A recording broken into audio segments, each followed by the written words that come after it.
ഈശോയിൽ സ്നേഹമുള്ളവരെ, കൈത്താക്കാലം 4-ാം ഞായർ വചനവിചിന്തനത്തിലേക്ക് ഏവർക്കും സ്വാഗതം.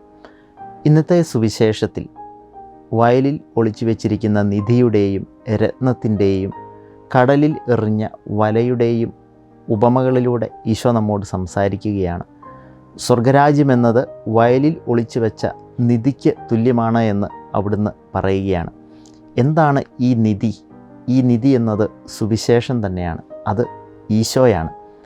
പ്രിയപ്പെട്ടവരെ, പണ്ട് കാലങ്ങളിൽ ഇന്നത്തേതുപോലെ ലോക്കറോ സ്ട്രോങ് റൂമുകളോ അലമാരകളോ ഒന്നുമില്ലാതിരുന്ന ഒരു കാലഘട്ടത്തിൽ ആളുകൾ തങ്ങളുടെ വിലയേറിയ സമ്പത്ത്, സ്വർണം, നാണയങ്ങളൊക്കെ ഭൂമിക്കടിയിൽ അല്ലെങ്കിൽ തങ്ങളുടെ പാടങ്ങളിൽ, പറമ്പുകളിൽ കുഴിച്ചിടുന്ന ഒരു പതിവുണ്ടായിരുന്നു.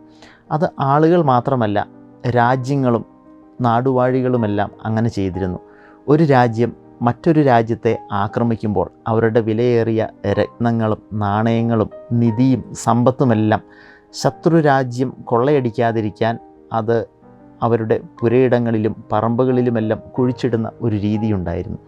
ഈ സുവിശേഷമാകുന്ന ഈ വിലയേറിയ നിധി ഇത് കണ്ടെത്തുന്നവർ തങ്ങൾക്കുള്ളതെല്ലാം വിറ്റ് വില കൊടുത്ത് ഈ പറമ്പ് വാങ്ങി ഈ നിധി സ്വന്തമാക്കുന്നു. സുവിശേഷം അഥവാ ഈശോയെ സ്വന്തമാക്കുന്നു. സ്നേഹമുള്ളവരെ, ഇന്ന് ജൂലൈ 28 വിശുദ്ധ അൽഫോൻസാമയുടെ തിരുനാൾ, ഭാരതത്തിൻ്റെ പ്രഥമ വിശുദ്ധ അൽഫോൻസാമയുടെ തിരുനാൾ നാം ആഘോഷിക്കുകയാണ്. നിധി, സുവിശേഷമാകുന്ന നിധി കണ്ടെത്തിയ അൽഫോൻസ, അവൾ ചെറുപ്പത്തിലെ വില കൊടുത്ത്, അതായത് 13-ാമത്തെ വയസ്സിൽ തൻ്റെ വിവാഹമുറപ്പിച്ച്, വിവാഹം നിശ്ചയിച്ച്, വിവാഹത്തിനുള്ള ആഭരണങ്ങളും വസ്ത്രവുമെല്ലാം മേടിച്ച് വീട്ടുകാർ വിവാഹത്തിനായിട്ട് ചട്ടം കൂട്ടിയപ്പോൾ അവളത് വേണ്ട എന്ന് വെച്ച്, വിലയേറിയ നിധിയാകുന്ന ഈശോയെ കണ്ടെത്തി അത് വേണ്ട എന്ന് വെച്ച് 13-ാമത്തെ വയസ്സിൽ, എന്നിട്ടും വിവാഹം നടക്കുമെന്ന ഒരു സാഹചര്യത്തിൽ തൻ്റെ കാല് തീയിൽ പൊള്ളിച്ച് ആ സാഹചര്യത്തെ ഒഴിവാക്കിയ വിശുദ്ധയാണ്. അതായത് അവൾ വില കൊടുക്കേണ്ടി വന്നു. അവൾ നഷ്ടത്തോടെയാണെങ്കിലും തനിക്കുള്ളതെല്ലാം, തൻ്റെ സൗന്ദര്യമാകട്ടെ കഴിവുകളാകട്ടെ, തനിക്ക് ഒരുപക്ഷെ ആ വിവാഹത്തിലൂടെ ലഭിക്കുമായിരുന്ന സമ്പത്ത്, സ്വർണം, സ്ഥാനമാനങ്ങൾ, നേട്ടം, അതെല്ലാം നഷ്ടത്തോടെ എന്നതുപോലെ വിറ്റ്, തനിക്കുള്ളതെല്ലാം വിറ്റ് ആ ഈശോയെ സ്വന്തമാക്കിയ ഭാരതത്തിൻ്റെ പ്രഥമ വിശുദ്ധ. രണ്ടാമത്തെ ഉപമ എന്ന് പറയുന്നത് സ്വർഗരാജ്യം വിലയേറിയ രത്നങ്ങൾ കണ്ടെത്തിയ വ്യാപാരിക്ക്. ആ വ്യാപാരി ആ വിലയേറിയ രക്തം, ഒരു ഒറിജിനൽ യഥാർത്ഥ രത്നം, പേള്, മുത്ത് കണ്ടെത്തുമ്പോൾ തനിക്കുള്ളതെല്ലാം വിറ്റ് ആ രത്നം മേടിക്കും എന്നുള്ളതാണ്. ഒരു യഥാർത്ഥ മുത്തിൻ്റെ, പവിഴത്തിൻ്റെ പ്രത്യേകത എന്താണ്? അത് ഏറ്റവും വിലയേറിയതായിരിക്കും. ഈ പവിഴമെന്നത് ഈശോ തന്നെയാണ്. അത് വിലയേറിയതായിരിക്കും, അതിന് കാഠിന്യമുണ്ടായിരിക്കും, തീയിൽ അത് നശിപ്പിക്കപ്പെടുന്നില്ല, അതിന് തിളക്കമുണ്ടായിരിക്കും, മാറ്റുള്ളതായിരിക്കും.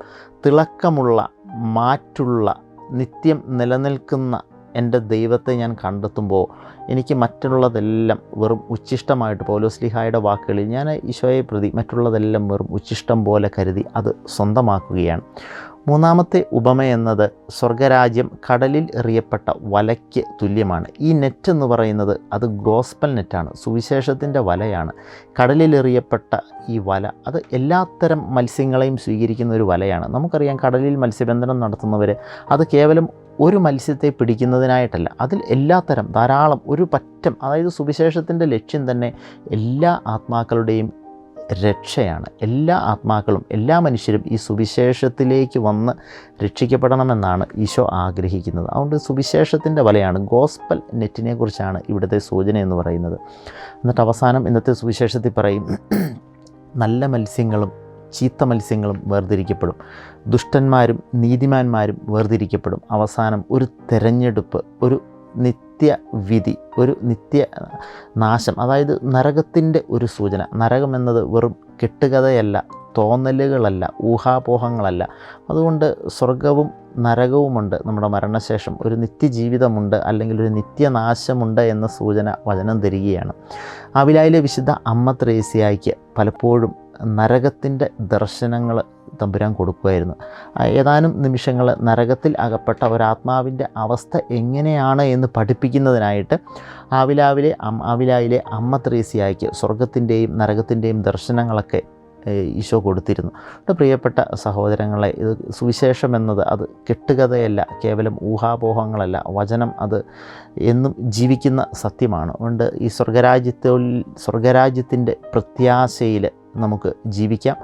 ഈശോയെ, വചനമാകുന്ന ഈശോയെ കണ്ടെത്തി അത് സ്വീകരിക്കാൻ ഈ നൈമിഷികമായ കാര്യങ്ങൾ, കേവലം ഭൗതികമായ കാര്യങ്ങളെല്ലാം ഉപേക്ഷിച്ച് ആ വിലയേറിയ രത്നമാകുന്ന ഈശോയെ, ആ പേള് അത് കണ്ടെത്തി അത് സ്വന്തമാക്കാം. ഈശോ നമ്മെ അനുഗ്രഹിക്കട്ടെ. ആമേൻ.